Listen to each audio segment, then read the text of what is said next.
You know how sometimes people refuse to acknowledge the source of their problems? It is not about the nail. Are you sure? Because, I'll bet if we got that out of there... Stop trying to fix it. No, I'm not trying to fix it. I'm just pointing out that maybe the nail is causing... You always do this. Well, the same is true when it comes to problems that are caused by the state.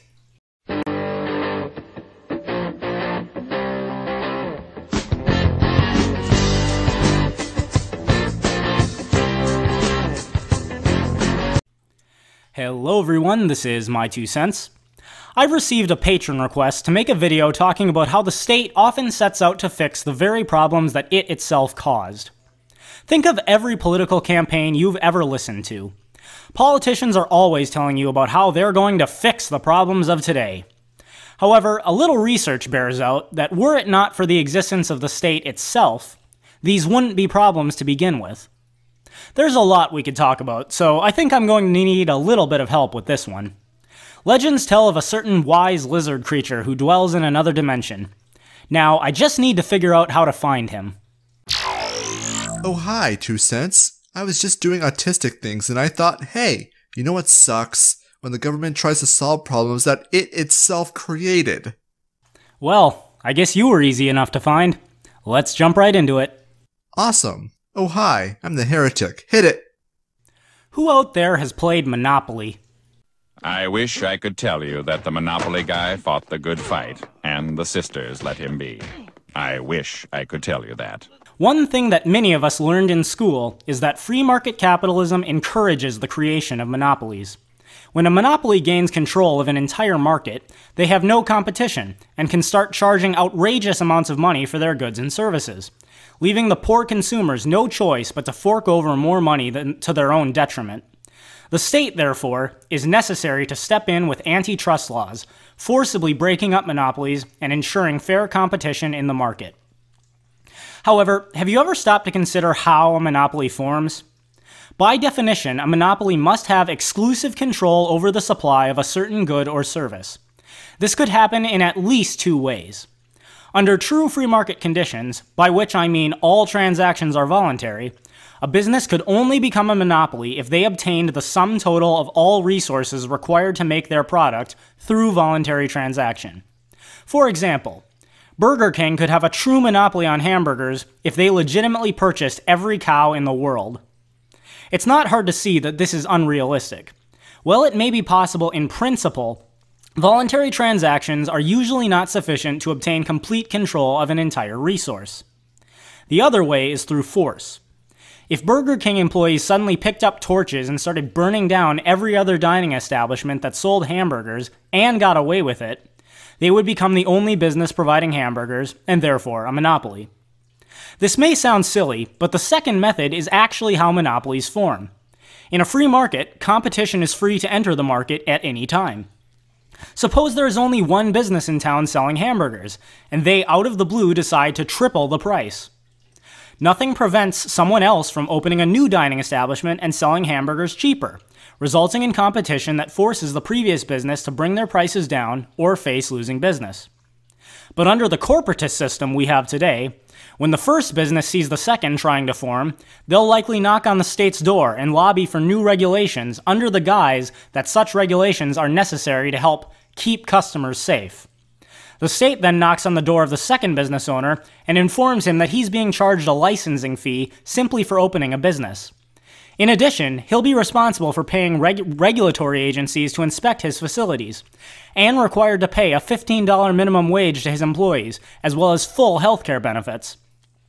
Such costs are far too steep for a small business just starting out, while a well-established business will likely be able to handle these fees. When the dust settles, there's only one dining establishment left standing, and no one else wants to start a competing business due to the regulatory costs.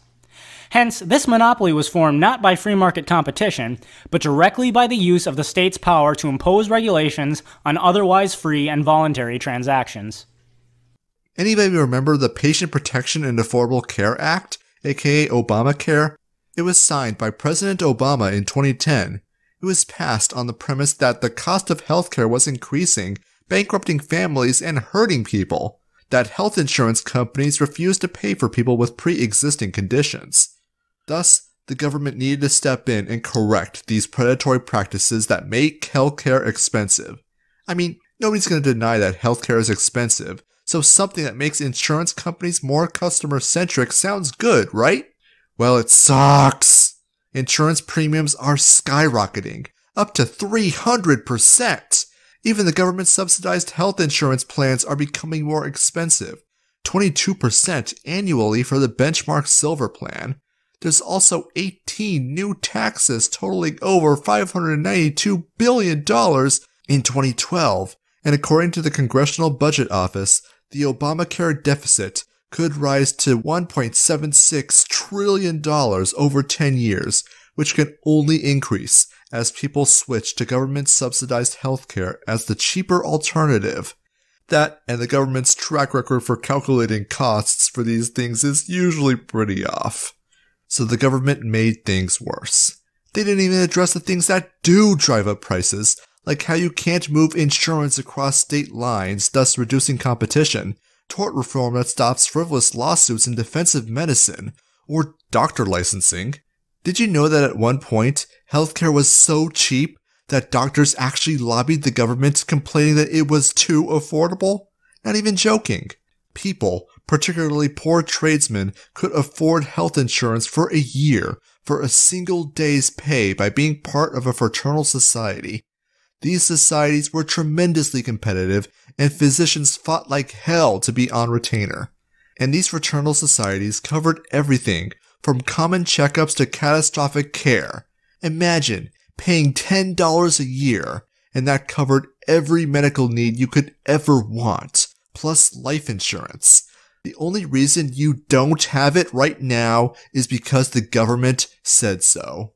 I mean, yeah, the American Medical Association wanted it, but without the state, the only reply that the association would have heard is, "Who cares?" What innovations have we missed out on? What diseases could have been cured had the government not solved the last healthcare crisis? If the state isn't abolished, in another 80 years, we'll be asked to surrender more of our freedom to the government to solve the next healthcare crisis. Can we also address the brutal rape and murder of ethical standards? Obama requires you, by law, to purchase something whether you want it or not, or face fines. Freedom of association means not only can you associate with anyone you wish, but that you can choose to not associate. If a coercive monopoly and its statist priesthood can compel you to associate with anyone they wish you to, well, if you think you live in a free country, then I'm sorry, I can't help you. Hold on a second. Obamacare was meant to stop predatory health insurance companies, and they fix it by forcing you to buy from predatory health insurance companies. You know, how you solve a rat problem by filling your house with cheese. Lately, everyone has been talking about immigration, immigration, immigration. We've got to fix immigration. The president wants to rip families apart. We've got to secure our borders.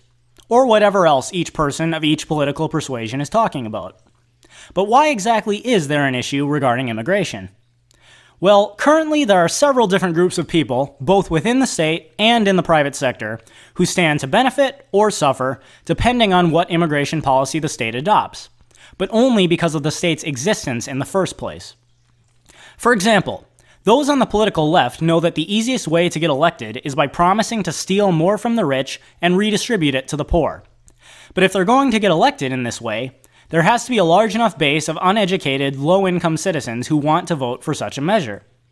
Since that demographic is not large enough amongst the native population, leftists stand to benefit by flooding the population with large numbers of poor, unskilled immigrants who will vote for bigger government and more wealth redistribution. There are also business owners who stand to benefit from illegal immigration. Many businesses suffer from the arbitrary costs imposed by minimum wage laws. Under the guise of helping the poor, the state swoops in and demands that businesses pay their employees a minimum wage, even if supply and demand puts the equilibrium wage below what the state has mandated. Business owners who cannot afford to pay that much have no choice but to lay off employees, raise prices, or sometimes even close their businesses down. However, illegal immigrants are looking for work as well, and are willing to work for below minimum wage. Of course, Business owners know that if they employ these immigrants, the immigrants won't be able to complain about their wages without alerting to the authorities that they are illegal immigrants. This creates an unfair labor market, since citizens are required by the state to receive a minimum wage, but illegal immigrants cannot draw attention to the fact that they are receiving less. However, what would happen if there was no state and no business regulations regarding minimum wage, ethnic minority hiring requirements, or anything else? Well, in that case, if someone in Mexico City wants to move to Colorado Springs because a business owner there wants to hire him, who is harmed?